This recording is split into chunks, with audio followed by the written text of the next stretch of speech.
So, let's see who won this combat. I have charged this turn, so I gain +1 to I also have 5 ranks. However, There's I also only even count in my your last flanks, +3, if I measure so I the gain elevation of of room hill temperatures. I exactly also 20.5 degrees They also Celsius. brush with teeth, So this my morning. troops They have took 2 additional additional points points for for decent decent hygiene standards in comparison to your orc units. So, you lose by a total of 5. Sorry, did you say something?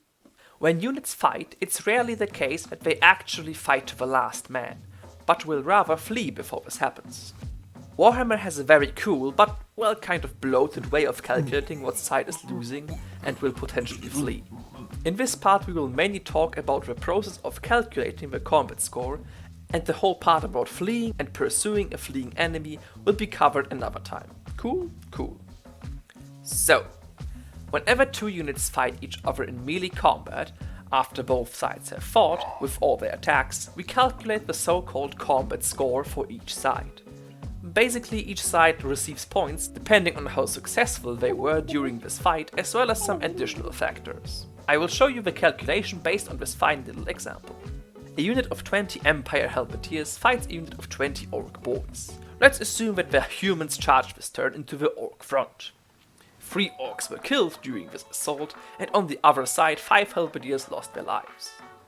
First of all, both sides receive points for each unsaved wound inflicted. So we have 3 points for the Empire and 5 points for the Orcs. Then the Empire receives an extra point for charging.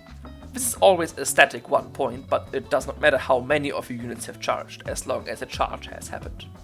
Then each side receives 1 extra point per rank of at least 5 models after the first rank to a maximum of +3. So in this case +2 for the Orcs and the Halberdiers as well, since both of their last rank died or is incomplete. So in the end, the Orcs have a total score of 7 and the Empire scores a total of 6 points.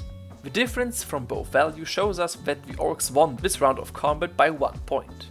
Now the losing side, the Empire, needs to perform a leadership test to see if they break from combat and flee, or hold for the next round of combat.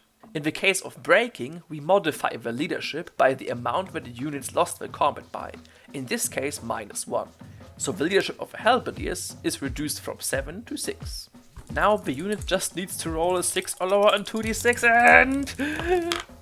they passed the test. In addition to the already noted score points, there are a few more. The side with a standard bearer adds +1 to the score.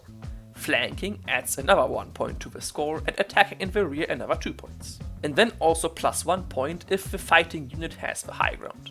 2 more uncommon bonuses also include the battle standard bearer, as well as the overkill bonus. And also disruption is a thing.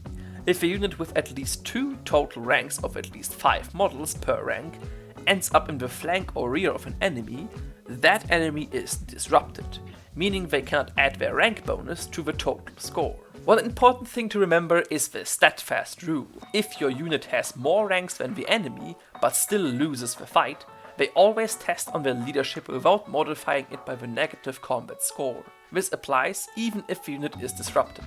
Lastly, there's insane courage. When you take a break test and roll a double 1, they always pass a leadership test, no matter by how much they lost the fight.